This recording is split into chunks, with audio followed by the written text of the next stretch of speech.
Adquisición de nueva información. Y aquí ustedes tienen incluso dos distintas definiciones en términos de o adquisición de información acerca del mundo o nuevos comportamientos o nuevos repertorios de. Ayer me pusieron, no lo terminé de leer, pero era un ejemplo así como cuando una persona va en una montaña. No lo terminé ni de leer. ¿Cuál es la diferencia entre carga intrínseca y extrínseca? La intrínseca está relacionada con la dificultad o la complejidad de la tarea, en donde una mayor cantidad de números de elementos va a determinar una mayor complejidad de la tarea. Si yo tengo una suma de 2 más 3, ¿cuántos elementos hay ahí? 3. El 2, el 3 y el más. Si yo tengo una función trigonométrica con X cantidad, pues va a aumentar y eso va a determinar, si es más o menos complejo. Y la extrínseca sería o está relacionada o con distractores en términos de esa información que puede perturbar el aprendizaje, o con el diseño instruccional en términos de cómo yo doy la indicación para ustedes. Si se las doy por escrito, ¿es coherente también con la parte conversada o es incoherente? Si es incoherente, va a aumentar esa carga y va a dificultar ese aprendizaje. ¿Claro?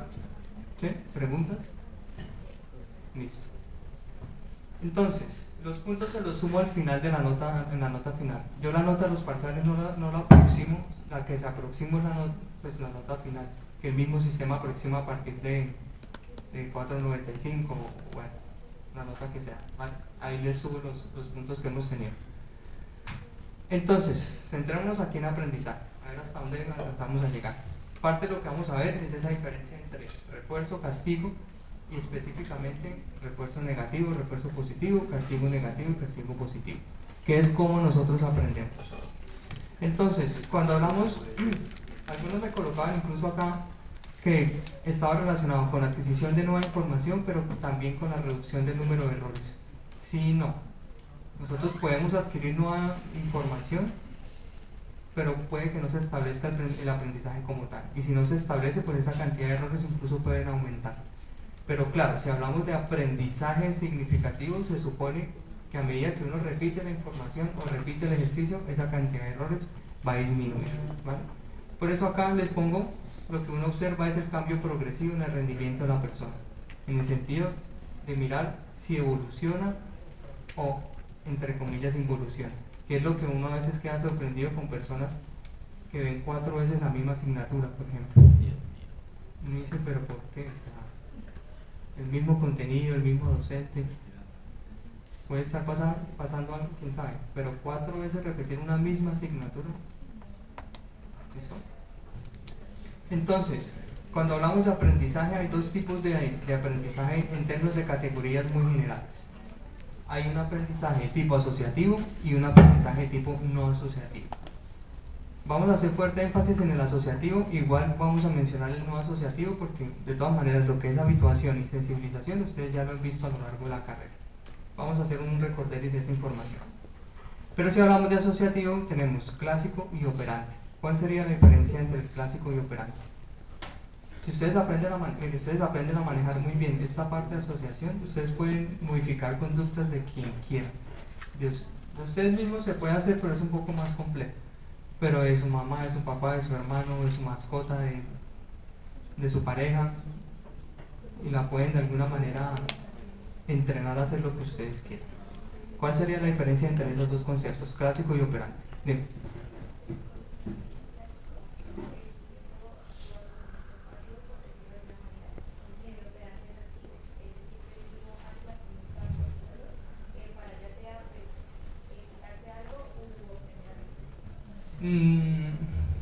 No, o sea, sí, no.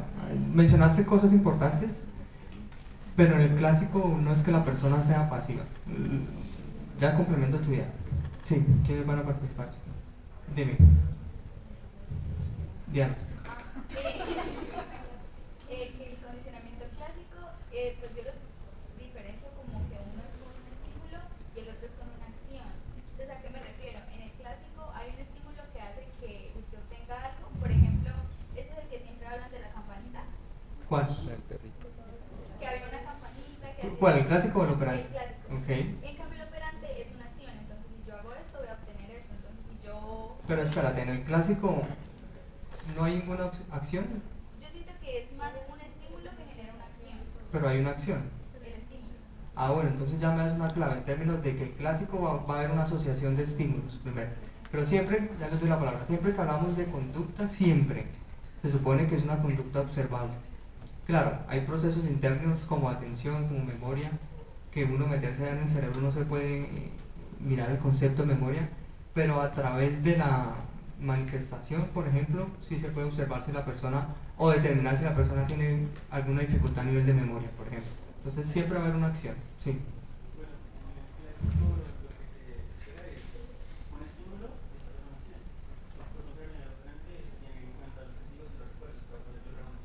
Listo, entonces das una clave. Si hablamos de clásico, hablamos primero de estímulos y después de la acción.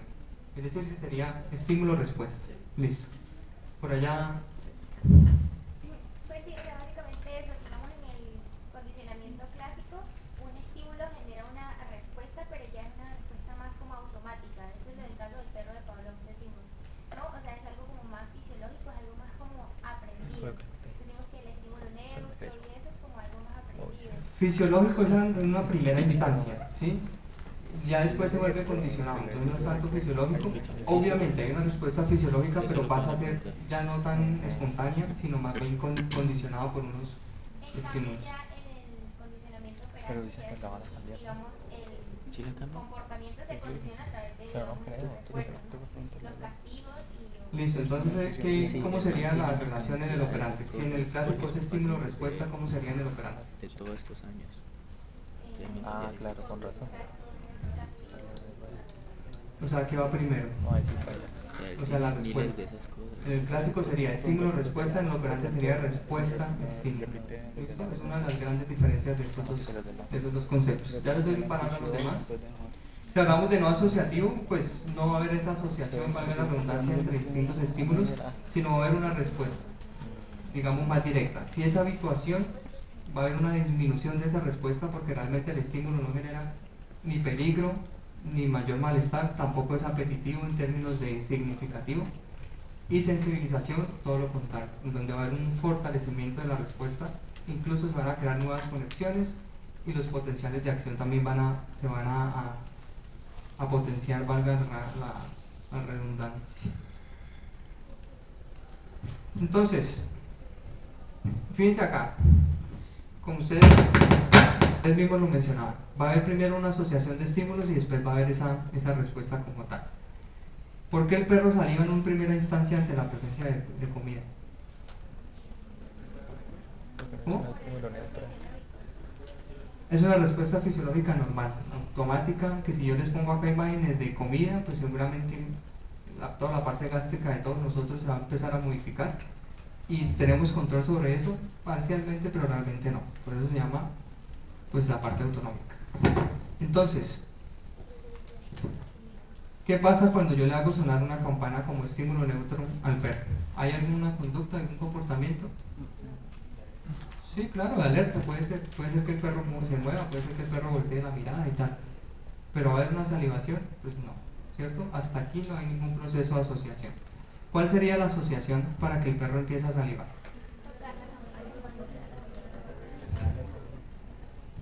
Entonces, aquí comenzamos a ver algo muy importante. ¿Por qué sigue siendo una respuesta incondicionada?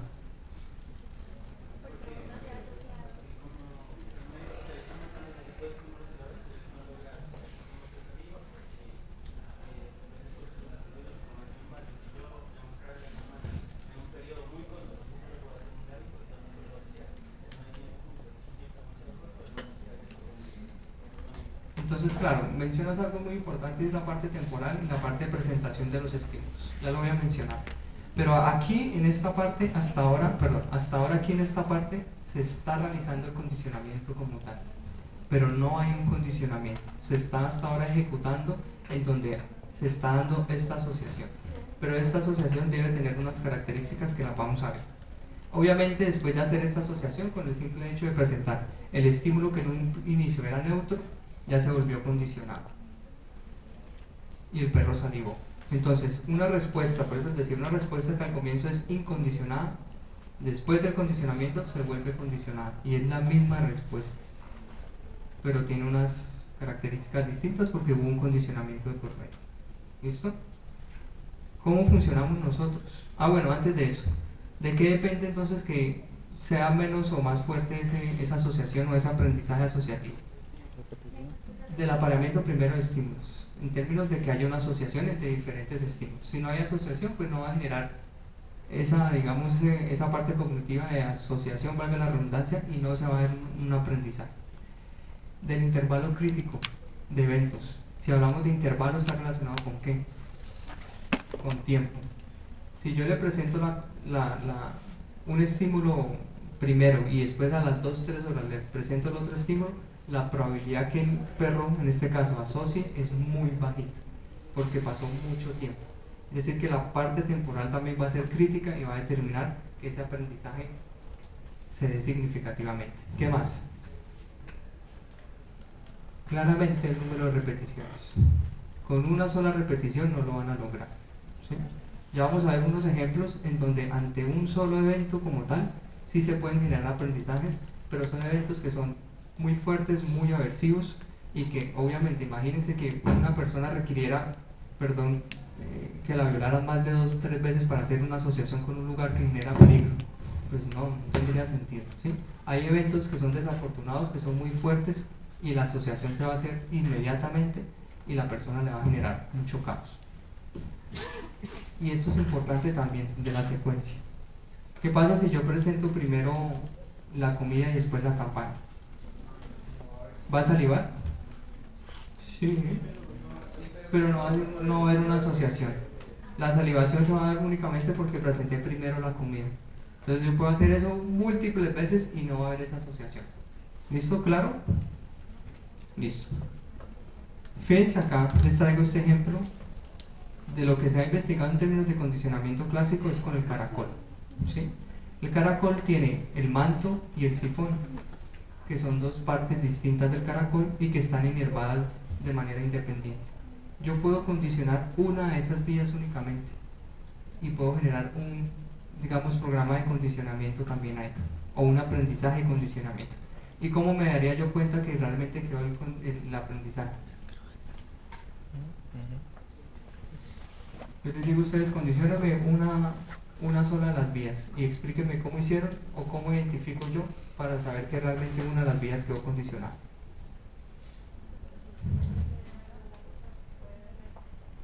¿Se puede ver dónde?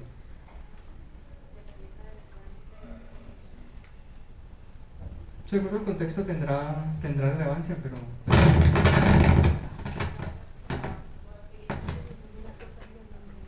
¿en dónde se va a seguir viendo?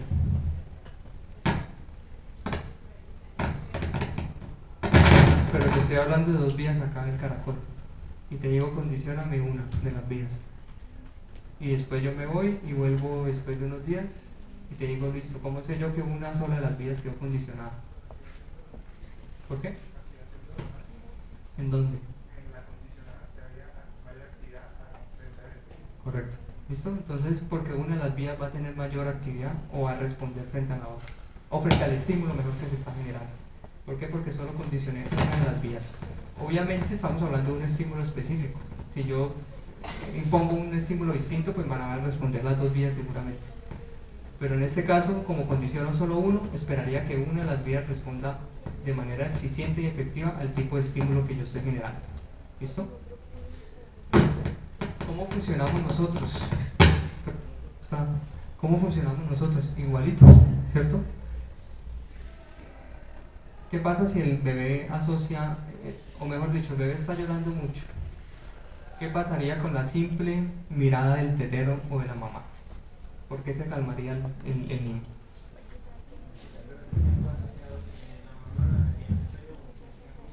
Significa comida, es decir, que anticipa un estímulo o anticipa que algo va a venir, que en este caso sería ¿qué? El alimento.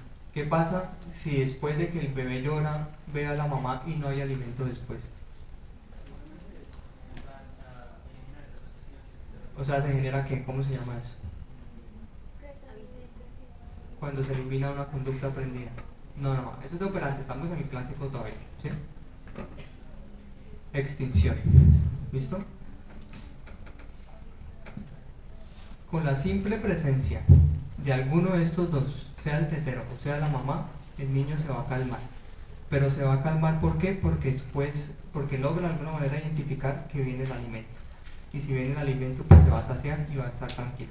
Pero no solo el alimento, puede que venga después también el afecto. Entonces si viene afecto y abraza al niño y le da cariño y demás, también se va a calmar. ¿Listo? ¿Qué tipo de condición explica también el condicionamiento clásico? Una de las más fuertes, donde la persona reexperimenta el evento, El DIP. las fobias, correcto, ¿sí? Bajo un 14%, o sea, Y aquí sí hay, digamos, un pero que les comentaba.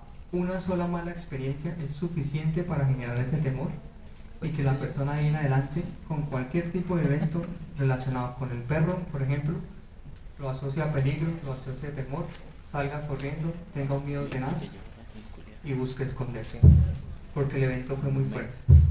¿Alguien aquí tuvo alguna experiencia mala con algún animal que le generó un miedo tenaz?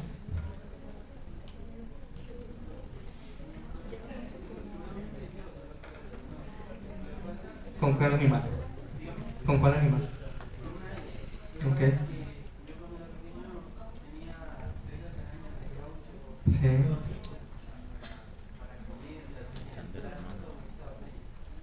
¿de qué? Usted ya lo tiene resuelto, el caucho. Pero pues van a cambiar. Pero no recuerdas puntualmente el evento ¿Qué pasa con las arañas? Y con arañas, con serpientes, con animales que significan mucho peligro. Evolutivamente, digamos, son animales que han tenido efecto en nuestra supervivencia. ¿Cuántas personas tuvieron que haber muerto por arañas? Un montón, ¿sí? Entonces significa también un peligro, y hay una parte genética ahí en eso. Entonces súmale la parte genética con algún evento que de pronto tuviste que no recuerdes, pues suficiente para que tú crees de alguna manera esa asociación y hoy en día le tengas Lo pavor. mismo de noche tiene una intervención nocturna, porque mire cómo se sale la barra, esta barra azul es el intervalo de noche, mire cómo se sale la barra de la sístole. Claro, es más, acuérdense que hablábamos, cuando es la parte biológica, hablamos de vulnerabilidades, ¿sí? No quiere decir que hay una línea recta en donde tú, porque tienes esa cuestión genética, entonces sí o sí vas a tener malestar o temor. Es el conjunto de todas las cosas. Resulta que en algún momento estuviste acá y una araña te cayó del techo. Es un patrón. Pues es normal que empieces a hacer esa asociación, No ¿sí? porque no entra en el intervalo normal. Entonces, un estímulo que inicialmente era neutro, como el perro, se presentó con un estímulo que fue aversivo, que fue muy fuerte, que en este caso fue la mordedura, y lo que generó es que ese estímulo neutro se convirtió ya en condicionado, y la persona, ante la presencia de cualquier animal, pues cualquier perro, así sea chiquito o grande, va a salir Déjame corriendo. leer y ya para que no me pierda. Que está leyendo acá, mira. Ajá, ajá. Espérame, yo leo y ya me explico, no me pierdo. Mira. Menor a 10. ¿Cómo se llama A eso? 20%. Stipper En términos de terapia. de 10 a 20%. Terapia de choque no. Esos choques eléctricos. Menor a 10, eso. no diper. Desafortunadamente eso es todavía se elevación, usa, más elevación. sí, pero ya como recurso, Eso es una mejor punta dicho, mía, último, porque la persona no está respondiendo a nada. Venga, se lo explico rápido. Así lo entiendo en caso. Ah, entonces se llama terapia de exposición, Esto no de choque. que Sí. le dice. Claro, eso se hace, pero se hace de manera gradual, así que fue bien así. 14. Pero te pudieron haber causado incluso mucho más malestar. No diper, porque es menor a 10. Y en la diástoles tiene un ¿Qué diper. perro, perdón? Que ¿Qué? va de 10 a 20, dio 14. Tiene que especificar eso. En Ya. sístole no diper, porque es menor a 10. Y en eso le estoy tratando de. Claro, no, y tiene una cara enorme. Diper Claro, normal, sí. porque es Ah, ok. Es muy amistoso. Este es el paciente. Claro. Eso le estamos viendo. Claro, esas son las terapias. En este caso, este En muchacho la tiene parte de no exposición. diper. Pero ¿qué En pasa si ambos yo casos, le traigo acá al tanto compañero una este araña enorme, por ejemplo? Pero solo coloco ¿Te podría ayudar o te podría perjudicar? Uy, me puedo generar. Depende de muchos factores, muchísimos. Dime. Chicos, hagan silencio, por favor. ¿Qué tanto puede influir el entorno? Porque, es que, por ejemplo, a mí me pasa que en mi familia todo monta en caballo. Y yo una vez, o sea, yo montaba caballo y una vez tuve una experiencia, me dejaron sola, el caballo se fue, casi muero por allá en un estero horrible. Y desde ahí, cada vez que me dejan sola montando a caballo, me pongo a llorar y o sea, no soy capaz de hacerlo y por eso hace años no lo hago. Pero mi familia lo siguen haciendo. O sea, yo puedo interactuar con un caballo bien, pero cuando me dejan sola.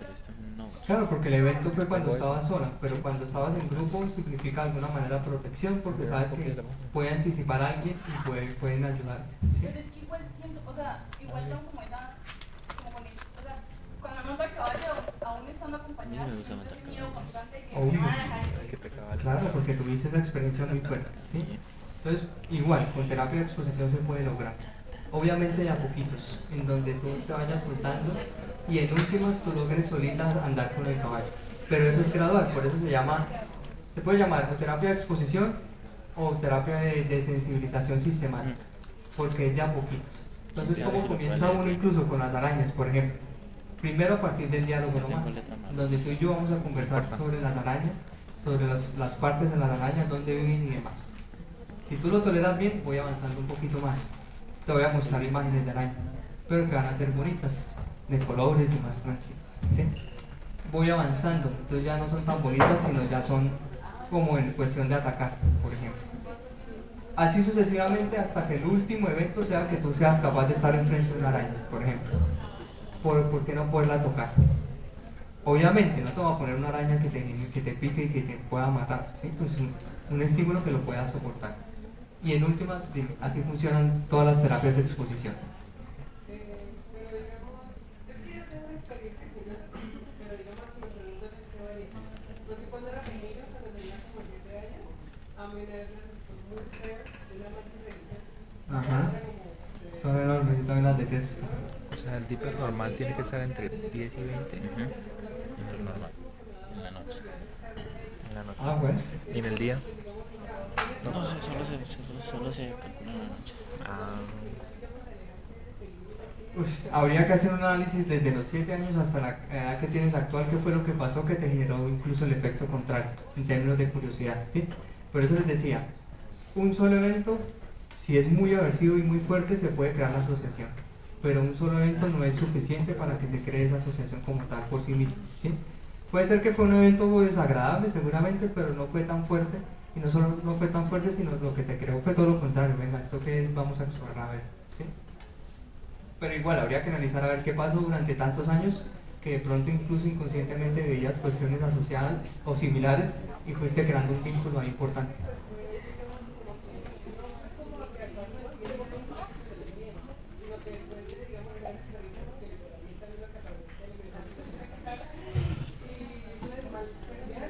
Claro.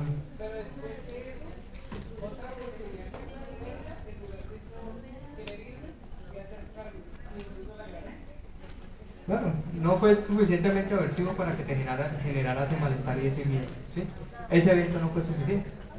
De pronto, si todos los días vives ese evento, a lo mejor es tan fuerte que ya empiezas a hacer esa asociación y dices, con esos bichos no. Y no solo con esos bichos no, uno empieza a ir más allá. Si el bicho es de color verde, cualquier cosa verde también te puede terminar generando Mira, malestar. este libro sí es bueno. Si es muy fuerte esa asociación. María, ¿este libro es bueno? Bueno, ya son las 12. Este tema es chévere, ¿verdad? Podemos avanzar Mejor. unos minutos más, pero si tienen clase o si quieren irse, pues Pero no lo están. por lo menos hasta las 12:10, 12:15 máximo. ¿Sí? Voy a cambiarlo entonces. Dejémoslo ahí.